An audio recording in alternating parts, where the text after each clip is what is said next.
j'étais verbalisé, bon, sans accident, mais j'étais verbalisé. Mais depuis, j'ai pris conscience de tout ça et je souhaite qu'à l'avenir, les jeunes prendront conscience de tout cela aussi. Ben, l'alcool là a tué moun, mais la loi là, c'est quand même son champ trop raide. Faut dire aussi, c'est vrai, parce qu'entendre qu'on si la loi là, après ça, il y a besoin de ces tout là. Normalement là, il y aura des connus quand même. Là, le cas de ma mère, c'était quelqu'un qui sortait d'une soirée et qui était très fatigué et qui avait bu. Donc il s'est endormi et la voiture a été chopée ma mère sur le côté. Voilà. En général, c'est plus celui qui ne boit pas qui conduit. On essaye en tout cas. Privilégier surtout le covoiturage éventuellement ou avoir des gens qui ne consomment pas du tout d'alcool.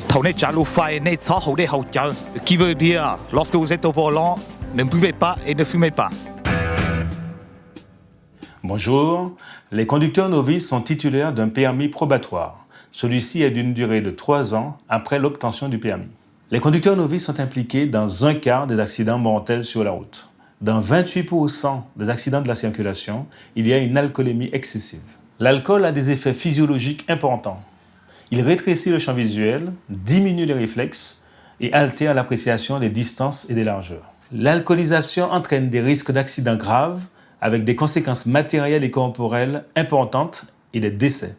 Pour renforcer la lutte contre ces comportements dangereux, le gouvernement a mis en place un plan d'action pour la sécurité routière. Depuis le 1er juillet 2015, la limite d'alcool autorisée au volant est passée de 0,5 à 0,2 grammes par litre de sang pour tous les nouveaux conducteurs. La sanction, c'est une amende, le retrait de points et le risque de perdre le permis de conduire.